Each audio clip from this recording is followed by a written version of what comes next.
sejam todos sempre muito bem-vindos. Bom, segundo ano, vamos discutir um pouco a respeito dessa ética. Na verdade, a busca pela ética, que ela é tão falada desde o início dos tempos. Se a gente fizer um regresso lá no início da filosofia, nas bases da filosofia, atentando aos filósofos pré-socráticos, a gente rememorar aquele embate clássico de Sócrates contra os sofistas, nessa busca pelo conhecimento de uma forma ética, de uma forma moral, de ter esse cuidado em como as informações, em como o conhecimento ele passa a ser dissimulado, ele passa a ser entregue ao outro. Na verdade, o objetivo geral por trás de tudo isso diz respeito aos preceitos éticos e morais. E isso permeia desde a antiguidade. E se a gente quiser entender um pouco mais a respeito dessa ética, que ela está o tempo todo em questionamento no nosso meio social, nós enquanto sociedade, nós temos vários debates que nos remetem à questão ética e como que cada um de nós lida com esses pressupostos. Então a gente precisa entender a respeito dos imperativos categóricos de Kant. Ele que vem nos demonstrar alguns elementos que são essenciais nessa busca pela ética. Nós que já fazemos parte de uma sociedade desenvolvida, temos contato com os mais variados grupos sociais, então a gente precisa de algo que oriente a nossa conduta e que nos faça perceber como que é a nossa convivência, como que é a nossa relação com o outro. Para isso, ele fala em alguns elementos que eles quase que dissimulam ou mesmo barram essa busca pela ética, que é o que ele fala das inclinações não racionais.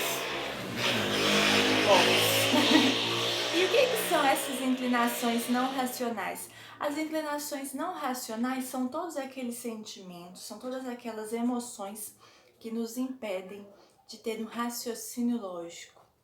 Então, nós já sabemos, só fazendo um parêntese, que uma vez que nós temos a capacidade de racionalizar, nós temos esse desenvolvimento do pensamento, então acredita-se que uma vez que a gente consiga desenvolver esse lado, nós somos capazes de fazer escolhas éticas, de fazer as escolhas adequadas à situação tal como ela nos é apresentada. Então, essas inclinações não racionais são as paixões, as emoções, os sentimentos, tudo que tira o nosso pensamento racional. E ele fala que a norma ela deve ser objetiva. Como assim objetiva? Nós estamos falando de vida em sociedade. E essa norma objetiva, a gente pode fazer uma relação muito interessante com o justnaturalismo, com o pacto social. Ou seja, entender que a norma é objetiva significa que ela deve ser cumprida por todos indistintamente. É o que nós chamamos de uma igualdade jurídica. Ou seja, a legislação, a norma, ela é a mesma para todos. Ela não faz nenhuma distinção entre os seres.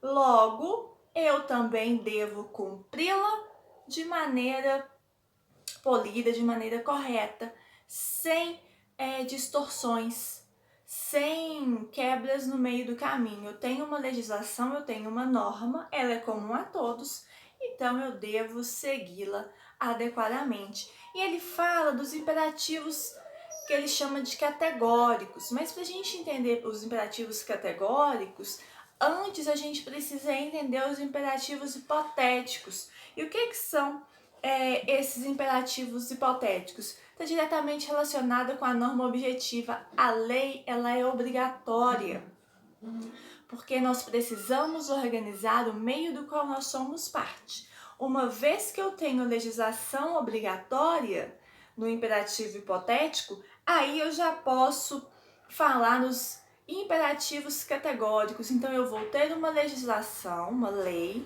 que ela tem um determinado objetivo, ela se caracteriza por um fim em específico, ou seja, Os imperativos categóricos, eles presumem-se em máximas. A lei moral, dentro desse imperativo categórico, ela consiste em máximas. E o que são essas máximas?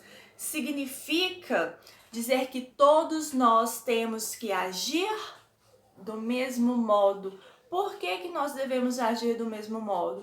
Porque a legislação ela é única, a norma ela é única. Então, se é uma norma única que não faz distinção, qual é o pressuposto, qual que é a minha base para que eu aja de maneira divergente, sendo que a orientação, a diretriz, ela é única?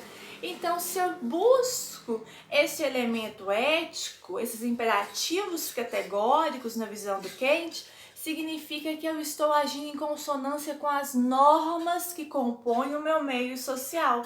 Ou seja, eu preciso cumprir com aquelas diretrizes, com aquelas normativas, e uma vez que eu consiga cumprir com essas normas, que elas são uma herança do pacto social, por uma questão de organização social, eu estou buscando agir da maneira mais ética possível. Bom, espero que vocês tenham gostado. Se vocês gostaram, já sabem, né? Deixem o gostei de vocês, se inscrevam e compartilhem, ok?